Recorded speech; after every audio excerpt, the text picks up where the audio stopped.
solo está sentado en una mesa, ¿no? ¿De qué vivimos nosotros? Entonces yo le expliqué, le dije, no, pero es que esta mesa, que parece que no tiene ningún chiste, es una mesa sin gracia. Bueno, yo aquí escribo historias, las escribo en esta computadora y luego eso pues nos da a nosotros que comer. Bueno, de alguna manera un poco optimista de mi parte al explicarle esto, ¿no? Y entonces al día siguiente llegó Inés, entonces era todavía más pequeña, tenía como 4 años, y llegó y se quedó viendo la mesa y se agachaba y la veía de lado y la veía en diagonal. Y digo, ¿pero qué estás haciendo? Y me dice, es que estoy buscando de dónde sale el dinero. Ella pensaba que ya había una especie de contacto en línea, y entonces yo escribí una historia y de pronto, ¡ting!, esto daba 100 pesos y luego otra cosa daba 200 pesos y así sucesivamente, ¿no?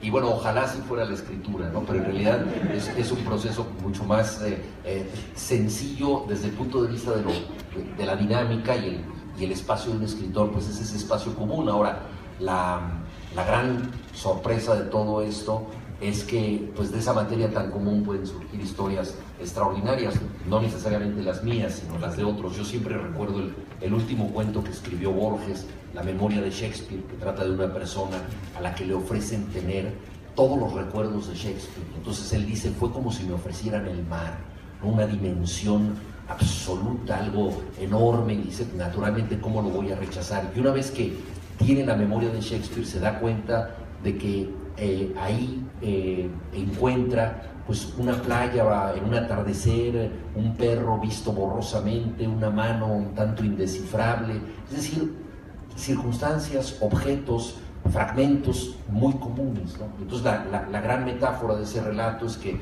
la caudalosa obra de Shakespeare, ese torrente de palabras, de imaginaciones, de anécdotas, historias, pues surge del barro más común, ¿no? De las cosas más simples, ¿no?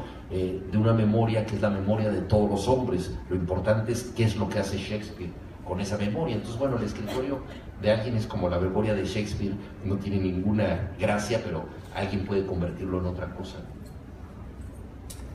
Y hablando precisamente de gracia, hay un tema muy importante que cruza los 8 cuentos que tuve la suerte de editar y de alguna manera de organizar en torno a lo que ya estaba ya prácticamente listo, y es el tema del humor, ¿no? Conversaba con Juan antes. El humor es algo tan sensible que es bien complicado abordarlo. Por ejemplo, este señor Grant Chaplin decía que el mundo generalmente llora de lo mismo casi, pero cada cultura se ríe de manera diferente de cada aspecto. Entonces en lo que es el humor, a veces los cómicos de alguna forma la tienen muy difícil, porque los temas no son tan universales, sino que son muy peculiares. En los cuentos de esta entrega de El Apocalipsis, todo incluido, el humor es una parte muy importante porque desacraliza. Ustedes se han reído con él, han escuchado la naturalidad, cómo él cuenta sus historias, sus anécdotas. Lo mismo vamos a encontrar en este libro. Hay un cuento específicamente que se llama Yo soy Fontana Rosa, donde ayer justo comentábamos, nos hemos estado riendo. El personaje, ¿no? Un personaje se dedica a algo un poco insólito. ¿Alguna vez alguien de ustedes se ha puesto a cronometrar cuánto dura su meada? O sea, ¿cuánto demora cuando estás con bastante ganas de orinar? ¿Y cuál es tu récord? De los hombres. Nadie lo ha hecho, ¿no es cierto? Pero ese personaje sí lo hace, ¿no? Entonces él tiene su récord propio, entonces se pone bueno a mear, ¿no? Y dice, oye, mira, me estoy sobrepasando mi récord.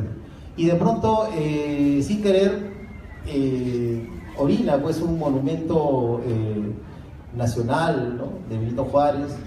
Y también orina, cuando lo interrumpen en su meada, las botas de un policía, ¿no? Entonces, ese tipo de humor aparentemente, digamos, espontáneo, en el fondo, a mí me parece, como lector, muy bien colocado, porque de alguna manera critica, ¿no es cierto?, una construcción, y lo decía también Juan el día de ayer, de la identidad, ¿no?, que toca el siguiente tema, además del humor, que es la identidad. Cito a Vargas Llosa cuando dice lo siguiente: conozco muchos mexicanos y no hay dos que se parezcan entre sí. De modo que respecto a las identidades nacionales, suscribo con puntos y comas la afirmación del propio Octavio Paz. La famosa búsqueda de la identidad es un pasatiempo intelectual, a veces también un negocio, de sociólogos desocupados. Un poco fuerte, ¿no? Pero lo cierto es que, ¿cómo abordar algo tan sensible como la identidad nacional? ¿Cómo abordar algo tan sensible como la identidad hasta sexual en cuentos como los sucesores y más cuentos adicionales que después les iré tratando de comentar? Juan se atreve con bastante soltura a algo que también en el Perú nos es un poco esquivo, ¿no? Al margen de, me parece, de Bryce, hemos tenido el uso del humor un tanto lejano. Nosotros vemos que el humor es un tema que es un recurso al parecer efectista, pero en el fondo es más complejo de lo que uno podría pensar. ¿Qué opinas tú, Juan, acerca de eso? Sí, la literatura mexicana en general ha sido una literatura bastante solemne, en parte porque la vida mexicana ha sido una vida de desgarraduras, zozobras, quebrantos. Entonces hemos pensado que lo profundo es lo que nos pone en contacto con las heridas abiertas. Basta pensar en algunos títulos emblemáticos de la literatura mexicana para darnos cuenta de la gravedad con que se han tocado estos asuntos. El Llano en Llamas de Juan Rulfo, El laberinto de la soledad de Octavio Paz, Muerte sin fin de José Gorostiza, Nostalgia de la muerte de Javier Villaurrutia, Los días enmascarados de Carlos Fuentes, La muerte tiene permiso de Edmundo Valadez, etc. Entonces hay una cantidad de textos que aluden a la muerte, a los agravios, a todo esto.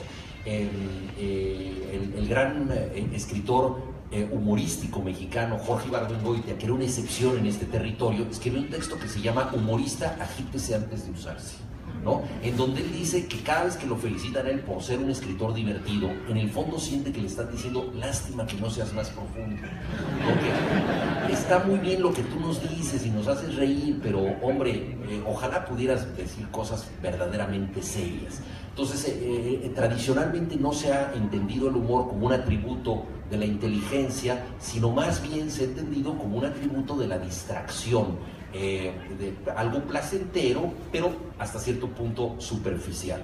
Y yo ahí recuerdo mucho una sentencia de Augusto Monterroso. Tuve la suerte de estar en su taller, un escritor con gran sentido del humor, guatemalteco, exiliado en México, y él decía: la verdadera función del humorista es hacer pensar y a veces hasta hacer reír. Es decir, para él lo importante del humorista era revelarnos otra forma de la realidad y después ya darnos cuenta de que eso también nos puede causar gracia.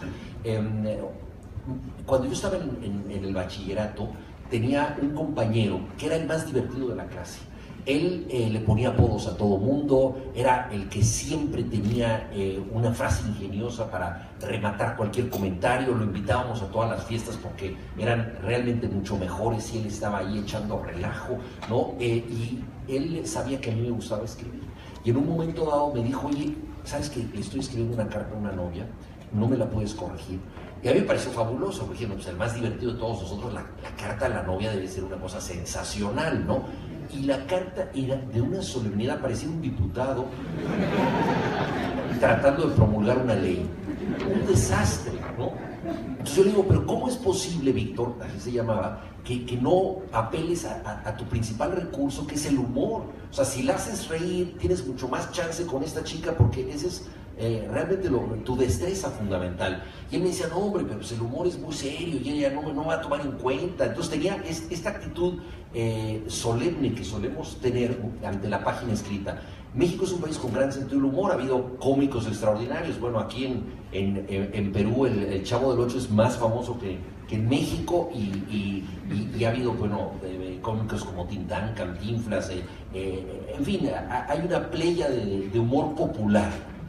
Grandes caricaturistas también, pero esto no siempre ha llegado a la literatura. Entonces precursores como Jorge Ibargüengoitia nos autorizaron a nosotros a pensar que si en la literatura inglesa es muy difícil ser un clásico sin poner en juego el ingenio, la ironía y el humor, ¿por qué no hacer algo equivalente y también tener nosotros esta saludable irreverencia de reírnos de nosotros mismos? Entonces, en los cuentos me da mucho gusto que destaques esto. El cuento Yo soy Fontana Rosa surgió de una experiencia real, porque luego la realidad mexicana es bastante extravagante, y yo fui a un barrio muy popular en México, lo que antes era una villa miseria, dicen en Argentina, nosotros decimos ciudad perdida, estos asentamientos espontáneos que no tienen drenaje, no tienen luz eléctrica y poco a poco van consolidándose como poblaciones paralelas hasta que finalmente se incorporan a la ciudad. Esta región se llama Ciudad Nezahualcóyotl. Ya es parte, digamos, plena de la ciudad, sigue siendo un barrio bastante deprimido, con criminalidad, y ahí los policías decidieron tener un programa de promoción de la lectura. A mí me invitaron a ese programa, pero además de promover la lectura, ellos jugaban fútbol y les gustaba mucho más el fútbol que la lectura, todo se ha dicho. Entonces, para asociar un poco el fútbol con la lectura, se les ocurrió integrar un equipo en donde cada uno de los jugadores tenía una camiseta de un escritor famoso, y para poder vestir esa camiseta cada quien tenía que aprenderse por lo menos la ficha bibliográfica del escritor. O sea, era una manera un poco forzada, ¿no? Entonces era un equipo de policías donde jugaba Chekhov, Tolstoy, Dostoyevsky, Hemingway, una cosa fabulosa, ¿no? Era como el Dream Team de la literatura con policías mexicanos. Entonces dice, bueno, a mí me encantaría jugar en este equipo, pero ¿qué tendría que hacer yo? Y bueno, tal vez si yo cometiera algún delito y me arrestaran y les faltara un jugador, me dejarían jugar con ellos, se verían obligados a que yo completara el equipo. Y así surgió esta anécdota, y claro, la camiseta que escogí para el jugador faltante, el que es un falso miembro de ese equipo, es la de Fontana Rosa, en un homenaje al extraordinario escritor y caricaturista argentino tan aficionado al fútbol, que dijo famosamente que él se hubiera dedicado profesionalmente al juego, pero solamente tenía dos defectos, uno era la pierna izquierda y otro la pierna derecha. Entonces, aparte de eso, hubiera sido un jugador genial. Entonces se dedicó a jugar fútbol en la imaginación, y es algo que yo también he hecho, y este cuento es un ejemplo.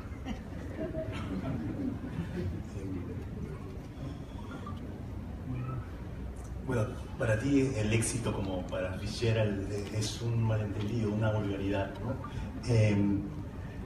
Y tú tienes en un libro que se llama De eso se trata, un ensayo extraordinario sobre Chekhov, a quien has mencionado. No sé cuál de esos chicos llevaba la camiseta de Chekhov, pero debe ser memorable solamente por haber llevado esa camiseta ese día, ¿no? Tú hablas de que los cuentistas y el Apocalipsis, todo incluido, son cuentos. Siempre lo acompaña una poética, un decálogo, ¿no? Y que es generalmente un escritor generoso respecto a dar como las reglas, los principios, ¿no? Los consejos, ¿no? Entonces todos hemos crecido en un momento leyendo a Quiroga, por ejemplo, que este año se cumplen 100 años, ¿no? De cuentos de amor, locura y de muerte, pero tú eres un deudor de Chekhov, y hay unas cosas que a ti te gusta de Chekhov, que es construir estos diálogos en apariencia banales, ¿no? Digamos, eres un descendiente de Chekhov en ese sentido, y que son diálogos que pueden dar gran parte del libro para revelar el carácter de tus personajes. Por otro lado, nos estamos dando cuenta que Juan Villoro es un genio oral, ¿no? Y hace un rato habló de que tenía un amigo que era un gran contador de chistes, un humorista, pero cuando escribía se ponía solemne. Y en el caso de Villoro es uno de esos casos en que cuando habla es como si estuviera escribiendo en voz alta, ¿no? Por eso siempre es un desafío sentarse a su lado, ¿no? Uno queda empequeñecido, desaparece y merece el silencio, ¿no? Entonces, me interesa mucho en ese sentido la relación de Chekhov con otros escritores, que tú también las tienes todo el tiempo, ¿no? Se ha hablado mucho de tu relación con Bolaño, ¿no? Y tú en este ensayo dices que Tolstoy le dijo: tus obras de teatro son aún peores que las de Shakespeare, ¿no? Que Tolstoy le dijo a Chekhov, ¿no? Con sinceridad, ¿no? Tus obras de teatro son aún peores que las de Shakespeare. Bueno, eso significaba casi una ironía de un gran elogio, pero admiraba sus maneras suaves y su andar de muchacha, ¿no? Poco antes de morir, Chekhov se dedicó 1 hora a escoger el pantalón que se pondría para recibir al autor de Guerra y Paz. Como sus cuentos, su vida amorosa se escribió en episodios breves, sostuvo amoríos intermitentes, en general con mujeres casadas, ¿no? El primer cuento del libro empieza con una observación sobre un pie, ¿no? Y es irresistible, nunca antes me había cautivado un pie, al menos no de ese modo. ¿Qué cosa tú reconoces en ti de Chekhov, del maestro que tú mencionas que es como uno de los íconos de la Iglesia Ortodoxa rusa? La imagen de Anton Chekhov preside el cuento contemporáneo. Bueno, la verdad es que es muy pretencioso asumir que en los cuentos que yo escribo se nota la herencia de Chekhov, pero yo creo que todos los que practicamos el género del cuento aspiramos a que de alguna manera tengamos algo del gran maestro. Yo creo que la lección de Chekhov es la lección de la concisión absoluta, ¿no? De demostrar que lo importante en un cuento no es tanto lo que se dice, sino aquello a lo que se alude. Decía el propio Chekhov que nunca hay que mencionar que un personaje está triste, basta que salga a un patio en la noche y vea la luna reflejada sobre un charco para que ya se cree una sensación de melancolía. O sea, el cuento no se tiene que explicar a sí mismo, sino que tiene que sugerir sus efectos, ¿no? Y en ese sentido, la lección de él es inagotable, porque yo creo que dentro de la prosa es el género más exigente, el cuento, porque te impide tener zonas de trámite, de fórmulas, ¿no? Que en la novela se pueden tolerar mucho mejor. La novela es polémica respecto a su tradición. Las novelas que más nos gustan son novelas que discuten la forma de la novela, comenzando por El Quijote, ¿no? Que incluye novelas ejemplares y que es una novela sobre sí misma y que tiene una cantidad de puestas en duda de lo que se está contando, y eso en el cuento no ocurre de esa manera. El gran misterio del cuento es que cuando alguien está diciendo algo aparentemente común, en el fondo está diciendo otra cosa, algo más significativo. Entonces, en este cuento que tú mencionabas, Confianza, la historia de un pasajero que sube un avión, son las 6 de la mañana, está en estado medio zombie, porque uno piensa, para llegar a un avión a las 6 de la mañana, se despertó a las 4 de la mañana, llegó al aeropuerto a las 5, y a las 6 de la mañana está sentado junto a una pasajera que tiene un lindo pie que asoma de una sandalia. Y él de pronto se despierta ante la realidad viendo ese pie que le llama la atención. Y lo siguiente que le llama la atención es que la chica empieza a hablar con enorme desparpajo con el pasajero que está al otro lado. Hay 3 asientos y ella empieza a hablar de cosas, primero bastante comunes, pero que poco a poco van derivando hacia su vida íntima.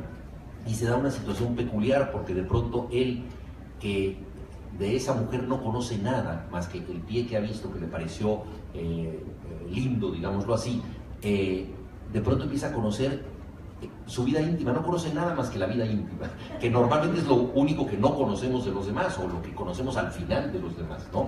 Y ahí empieza un juego extraño, porque él se convierte como en un posible lector de un cuento. Él dice, bueno, si ella le está contando esto a la otra persona y sabe o sospecha que yo la escucho, pues a lo mejor también me lo está contando a mí. Es decir, yo también soy espectador de este diálogo. Entonces ese diálogo, aparentemente intrascendente al principio y luego preocupante, inquietante, va llevando una historia. Y a mí me parece que así es como se tejen muchas de las historias de Hemingway, gran discípulo de Chekhov, o del propio Chekhov, con estos diálogos aparentemente intrascendentes que poco a poco van revelando misterios de las personas, ¿no? Entonces me interesaba mucho tener una escucha de ese relato, que fuera una persona, además, poco proclive a las sorpresas. Es alguien que se dedica a la estadística, es decir, alguien que se dedica a la regularidad, alguien que se dedica a la norma, y de pronto lo que empieza a escuchar escapa a la norma. Entonces es la tentación que sufre alguien que vive para la regularidad, de escuchar un destino totalmente irregular, ¿no?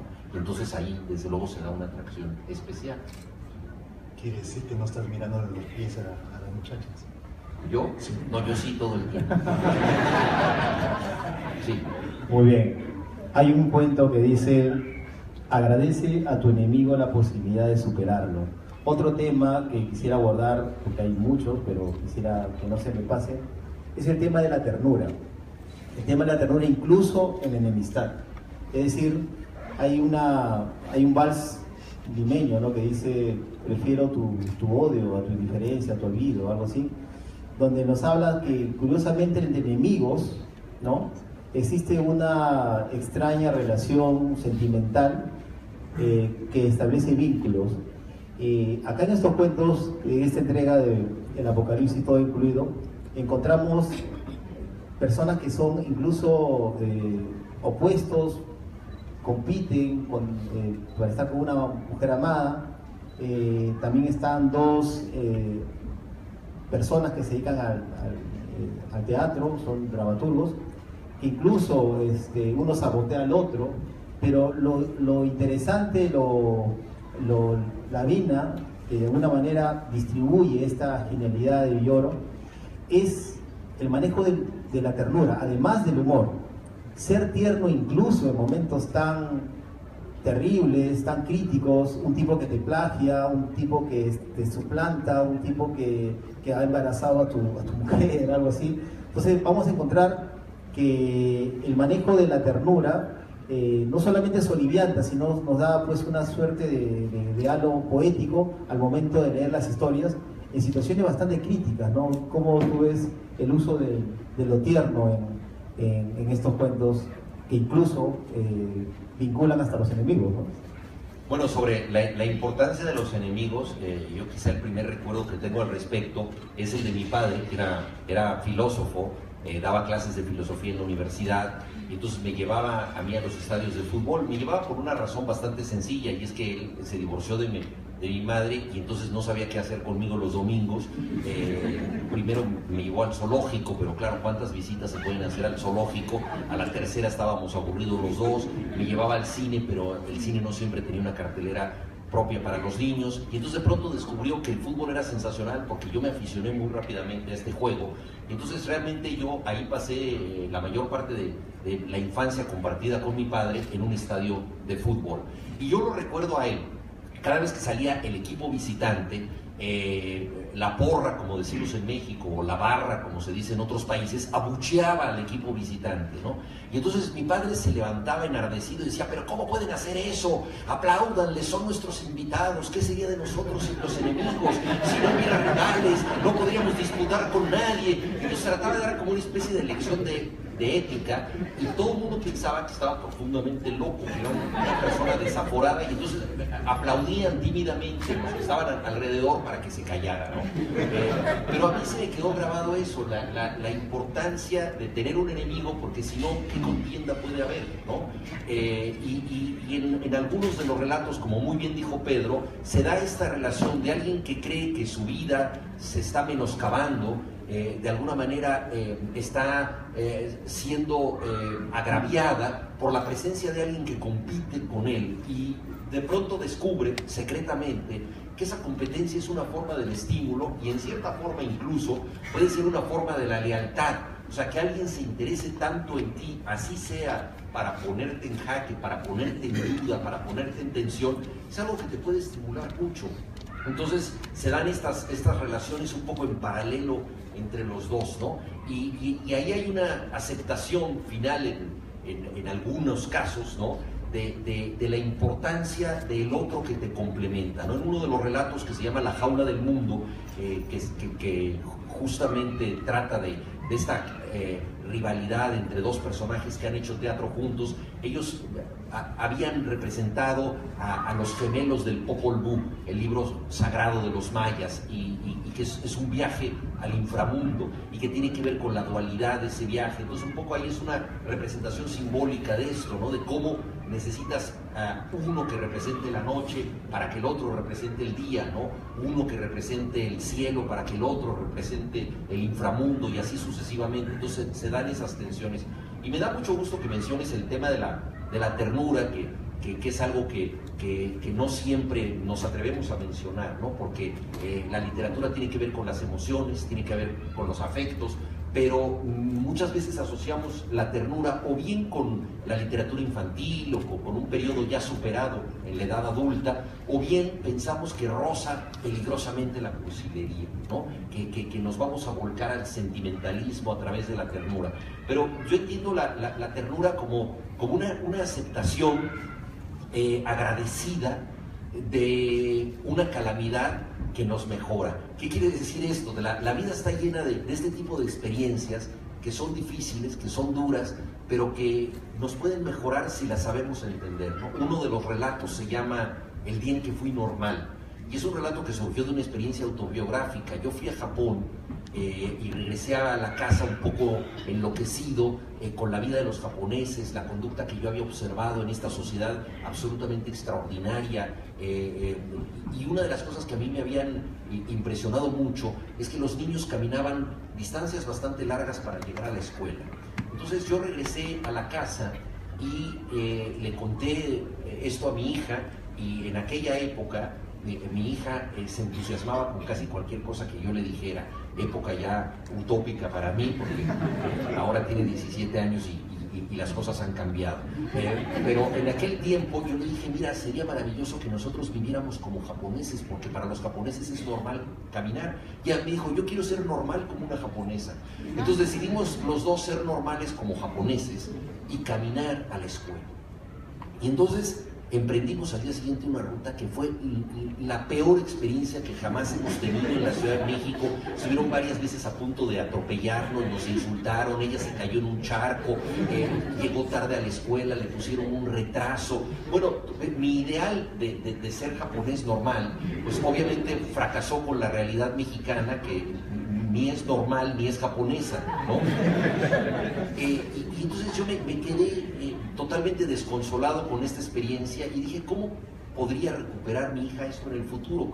Y ahí es donde viene una especie de ternura imaginaria, es decir, el cuento está narrado, se llama El día en que fui normal, está narrado por la mujer que evoca este viaje un poco loco a la escuela, caminando en aquel día con un padre que no soy yo, porque ahí sí ya empieza a jugarle a la imaginación, pero es, digamos, el impulso es tratar de congraciarse o de aceptar una calamidad que nos puede hacer mejores, porque finalmente esa experiencia absolutamente fallida nos reveló algo de nosotros mismos y nos hizo estar juntos en esa pequeña desgracia como nunca lo estuvimos yendo en un automóvil a la escuela, ¿no? Entonces me da mucho gusto que menciones eso, porque es un soporte un tanto secreto, no dicho de las historias, pero el cierto efecto que uno busca convocar, ¿no? El de reconciliarnos con algo adverso, porque eso tiene que ver muchas veces con el extraño placer en la literatura de leer cosas tristes o dolorosas. O sea, ¿por qué disfrutamos tanto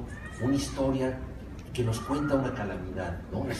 Ahí también nosotros como lectores estamos reconciliándonos con un mundo imperfecto, pero a través de algo que nos hace pensar que esa imperfección puede ser útil para nosotros si sabemos entenderla y sobre todo si sabemos sentirla. Eres de los que cree que la mayoría de los escritores no escriben porque sepan algo, sino para saberlo. Esto, por supuesto, no se da en forma literal, sino se da en forma caótica.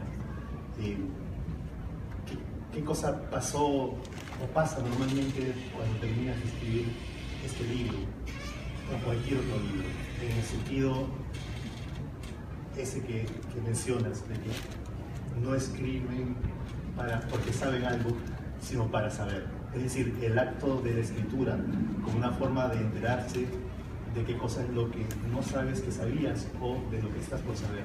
Sí, es un proceso muy misterioso el de la escritura, y yo creo que los amigos escritores que están aquí pasan también por eso. Tú tienes una idea más o menos básica de lo que quieres escribir y el proceso de escribir significa extraviarte para encontrar un camino que buscabas en secreto, pero ese camino solo lo encuentras en el diálogo con los materiales, cuando estás tú escribiendo y el texto se va desviando, te va revelando posibilidades diferentes. Entonces, esto en el caso de la novela es todavía más claro, ¿no? Porque es como zarpar en un barco de esos antiguos barcos balleneros que se iban por 7 años, ¿no?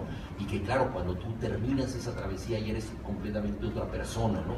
En el caso del cuento esto es más limitado porque se trata de una experiencia más reducida, pero no es menos intenso, ¿no? También muchas veces el cuento, aunque yo suelo tener una idea general de la trama, me parece muy importante escribir más bien el cuento de atrás hacia adelante, es decir, saber hacia dónde voy, pero no sé cómo voy a llegar ahí, ¿no? Entonces la forma de llegar a ese final siempre tiene que ver con el proceso de la escritura, que es sumamente misterioso. Ahora, una vez que lo terminas, es una sensación muy rara. Para mí, yo nunca he fumado, pero me imagino que si yo dejara de fumar, sentiría eso. Es como perder un hábito, ¿no? Terminar un libro es como perder un hábito que te ha acompañado y rápidamente lo tienes que sustituir por otro. Sí. Hay un cuento que da el título al libro, que es justamente el Apocalipsis, todo incluido, y me gustaría un poco asediar a esa noción con este pequeño fragmento que dice: hay viajes donde la maravilla es que todo salga mal. Entonces, ese cuento, por ejemplo, nos aborda algo bastante insólito, donde, digamos, la calamidad extrema, el apocalipsis maya en este caso, nos va pues a despertar secretas tensiones de curiosidad, un poco de una suerte de morbo comercial por un lado, y ese todo incluido, como ya lo explicó Juan el día de ayer, es como esos brazaletes, él contaba, donde te colocan a ti para que tú tengas acceso a todo, ¿no? Para que tú vayas a un juego, otro juego, etc. Pero como en ese cuento, por ejemplo, tú lo planteaste al momento de que un tipo, de alguna forma, trata de abordar ese tipo de desastre que se supone va a terminar la humanidad, ¿no? Pero cómo se reconstruye con la ficción y realiza pues una de las entregas más impactantes que justamente está acá en este libro, que es Apocalipsis, todo incluido, ¿no? ¿Qué cosa, cómo así nació, cómo te llevó a especular esta maravilla de cuento? En 2011 yo hice una serie de crónicas para un programa de televisión que se llamó Piedras que Hablan, en donde recorrimos muchos sitios arqueológicos en México y llegamos a la zona maya. Y ahí me sorprendió mucho que los hoteles estaban totalmente llenos para el supuesto apocalipsis maya que iba a ocurrir un poco después. Y me pareció realmente una extravagancia que muchas personas, tanto de México como del extranjero, quisieran estar en Yucatán en el momento en que se iba a acabar el mundo, según una profecía de un friso en la zona arqueológica de Tortuguero, en Yucatán. Naturalmente, como ustedes saben, la concepción del tiempo prehispánico es una concepción de ciclos o de eras, que no necesariamente tiene que ver con que se acaba el mundo, sino que tiene que ver con que se acaba una época. Los mayas eran extraordinarios astrónomos y habían calculado una alineación de planetas que se iba a repetir en este momento, y a eso se le llamó el apocalipsis maya. Ahora, a mí me sorprendió mucho que si se va a acabar el mundo, ¿qué más da dónde te encuentras, ¿no? Se empezaron a vender unos paquetes para sobrevivir al apocalipsis que incluían una linterna, un silbato. O sea, se acaba el mundo, pero tú tienes una linterna y un silbato. Y se volvieron exitosísimos y se vendieron de a montones. Y luego también la gente que decía, bueno, ya que se va a acabar el mundo, pues más vale verlo en primera fila, el mundo de los mayas, ¿no? Y luego, claro, la gran decepción de que las cosas no salgan de ese modo. Entonces, el relato especula sobre este turismo de la catástrofe. Es la historia de un guía de turistas de Yucatán que, por supuesto, sabe que el mundo no se va a acabar o no le interesa mayor cosa esta teoría, pero descubre que cuando él habla de estas cosas resulta mucho más atractivo si es escabroso y macabro que si simplemente habla de una realidad común y corriente. Entonces encuentra la posibilidad de seducir a una chica joven de Barcelona.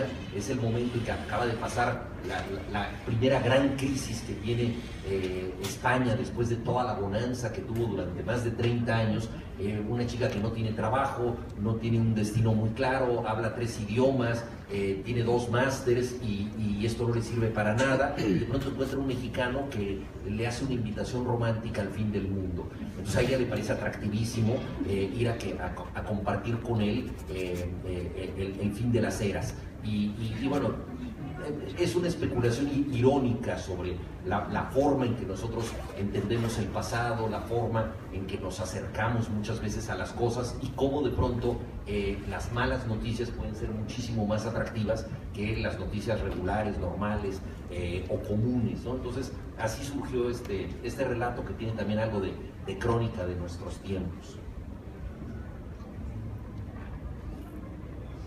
Una vez te invitaron a un congreso de literatura infantil y te fuiste a Chile y ocurrió un terremoto. Hablando de catástrofes otra vez, ¿no? Y cuando regresaste a México, cuando pudiste regresar a México, ¿no? Esto está en 8.8, El miedo en el espejo, es una crónica del terremoto de Chile, ¿no? Un periodista te dice, vas a escribir del terremoto, y tú le respondes, cuando me dejen de temblar las manos. Te temblaron las manos con las que escribes durante por lo menos 2 meses, creo. Bueno, yo dije eso pues para salir del paso y de manera improvisada, pero pasaron los días y solamente pensaba yo en el terremoto. Cuando alguien ha pasado por un cataclismo de ese tipo, cuando ha recibido una impresión tan fuerte, realmente no puedes pensar en otra cosa. Me encontré a un amigo que había estado conmigo en Chile, Francisco Hinojosa, espléndido escritor de cuentos para niños, y Pancho me dijo, oye, desde que regresé de Chile no puedo hacer nada más que pensar en lo que sucedió allá. Estábamos mentalmente pegados a eso y yo dije, bueno, si en lo único que puedo pensar es en esto, pues como exorcismo debo escribir al respecto. Y entonces fue así como escribí. Yo no había tomado notas para hacer una crónica, nada. Todo empezó a salir a partir de un desahogo, de una necesidad de sacarme de encima eso que tenía metido en la piel, que era el terremoto. Y quizá también ahí, a lo mejor ya estoy siendo así como medio psicoanalítico respecto a mí mismo, pero quizá también ahí salió un miedo mucho más antiguo, que era el del terremoto de 1985, que fue el que devastó la Ciudad de México y en donde muchos nos convertimos en brigadistas y de alguna manera sentimos pudor, muchos de nosotros, de escribir de eso. Cuando pensé en la posibilidad de hablar del terremoto en México, me dije, es como si yo estuviera usufructuando una tragedia, porque ahí murieron muchas personas, los edificios fue un terremoto de 8.1, mucho menos fuerte que el de Chile, pero que causó un daño mucho mayor por la irresponsabilidad arquitectónica de México. Entonces, a mí me pareció que era irresponsable tener más argumentos que miedo en ese momento, y dije, no puedo escribir de esto, y además se creó un vacío. Ignacio Padilla, el escritor mexicano, escribió un ensayo al respecto, donde es curioso que algo que nos afectó tanto tiene tan pocos testimonios literarios, y creo que tenía que ver en ello el pudor. Entonces, en Chile, de alguna manera, también se liberó ese miedo, ese deseo de contar algo que venía desde el 85 y que ya se impuso como una condición. Haces una teoría del pijama en el libro. Sí. Bueno, es que, a ver, yo pertenezco a una generación, bueno, no sé si a una generación, eso es muy amplio, pero a mí me parecía que las pijamas las debían usar personas como de la generación de mi padre. Él siempre usó pijama, y entonces yo me liberé y empecé a dormir con una camiseta de Led Zeppelin. Bueno, y fueron cambiando, digamos, distintas potestades del heavy metal y cosas así, y entonces no pensaba yo que la gente pudiera dormir con tal variedad de ropas. Entonces, como el terremoto ocurrió en la madrugada, la primera sorpresa fue estar vivos después de una sacudida tan mayúscula. La segunda fue bajar a la acera y encontrar tal cantidad de camisones, pijamas, increíbles. Bueno, por supuesto, algunos no tenían nada, ¿no? Nada puesto. Un amigo bajó desnudo la escalera y su mujer le dijo, no, pero sube por una toalla, y subió, pero subió por la toalla de las manos. El amigo estaba en la acera como con una hoja de pan, así, ¿no? Entonces, bueno, había todo tipo de vestimentas o de no vestimentas. Pero bueno, son las cosas que te revelan los cataclismos, ¿no? Y el del Apocalipsis, todo incluido, tiene que ver un poco con eso. Un terremoto más adicional nos alcanza, me parece, ¿sí? Es el que vivimos nosotros a veces. Richard Ford aclaró un poco acerca de una declaración acerca de ser padre, ¿no?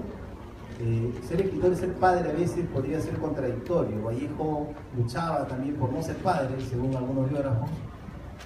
Pero qué bonito ser padre por un lado y qué bonito a veces, quizá, o qué contradictorio, etcétera, cuando nosotros nos enfrentamos a este rol, además de ser escritor que tienes que quitarle las horas a tus hijos, a tu esposa, y vivir de repente una vida que ante los ojos de esas criaturas, de esos chicos que van creciendo, y Juan es padre, muy querendón, de hecho sea de paso, de pronto construyen una imagen que tú creías que era esa imagen, ¿no?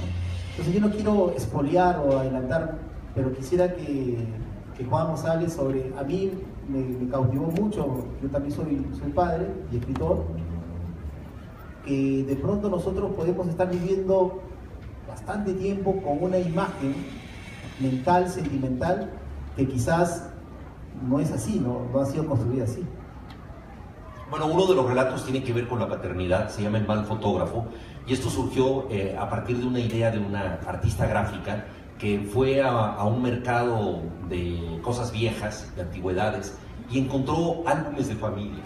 Y entonces le pidió a distintos escritores que escribieran sobre estos álbumes de familia. Y entonces yo recibí unas fotografías muy mal tomadas, realmente mal, muchas de ellas desenfocadas, a contraluz.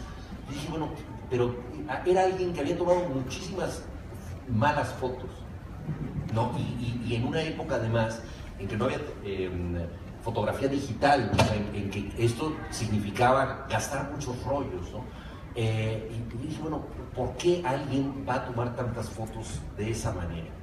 Entonces imaginé una historia de un padre que ha dejado a la familia y que ha sido incapaz de alguna manera de estar con ellos, pero que les ha dejado en el desván una enorme cantidad de fotos. Y esas fotos son la manera que él tuvo, quizá no de querer a esa familia porque finalmente se fue, sino de tratar de quererlos. Y fracasó en su intento, pero no dejó de procurar estar cerca de ellos de algún modo. Tomaba muy malas fotos de esa gente, pero insistía, seguía tratando de retratarlos, de hacer algo. Entonces ese relato, El mal fotógrafo, tiene que ver con eso, es digamos una paternidad fallida, pero en su misma derrota, creo que con el tiempo quien encuentra las fotografías puede entender otra cosa de ese padre, ¿no? Que yo creo que es algo también que nos sucede a nosotros, ¿no? Es decir, ¿quiénes son nuestros seres queridos realmente? Yo creo que con el tiempo vamos nosotros construyendo una posibilidad de entenderlos, una posibilidad incluso de quererlos de alguna manera, que no necesariamente tiene que ver con lo que ellos estuvieron haciendo todo el tiempo ante nosotros, sino es una forma que nosotros tenemos de aceptar nuestra relación con ellos, ¿no? Y eso yo creo que es significativo.